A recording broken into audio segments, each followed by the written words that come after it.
ឱកាសឈ្នះរង្វាន់ទូរស័ព្ទ Vivo Y29 បានមកដល់ទៀតហើយអ្នកទាំងអស់គ្នាដោយបងប្អូនគ្រាន់តែធ្វើការចូលរួម challenge ជាមួយនឹងយើងរយៈពេល5នាទីធ្វើយ៉ាងណាឲ្យអស់ថ្មទូរស័ព្ទ 7% នោះបងប្អូននឹងមានឱកាសឈ្នះរង្វាន់នេះភ្លាមៗដោយលក្ខខណ្ឌនៃការចូលរួមលេងមានដូចជាទី1បងប្អូនត្រូវទិញទូរស័ព្ទ Vivo Y29 ជាមុនសិនទី2បងប្អូនត្រូវថតវីដេអូនៅពេលដែលបងប្អូនកំពុងធ្វើការតេស្តនោះអាចជាការលេងហ្គេមការបញ្ចូលថ្មទូរស័ព្ទទៅកាន់ទូរស័ព្ទមួយទៀតការបើក flash ចោលការថតរូបនិងវីដេអូការមើល TikTok ការមើល YouTube និងការបើក screen ពីរក្នុងពេលតែមួយឬមុខងារផ្សេងៗទៀតដែលបងប្អូនគិតថាអាចធ្វើឲ្យទូរស័ព្ទមួយនេះឆាប់អស់ថ្ម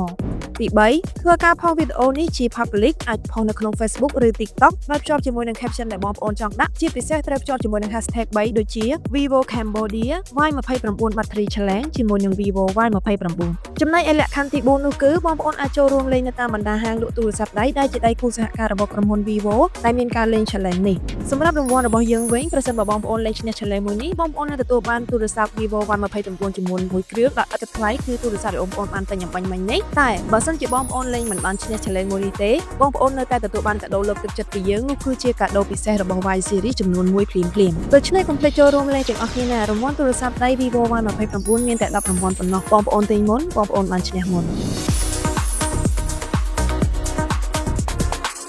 Vivo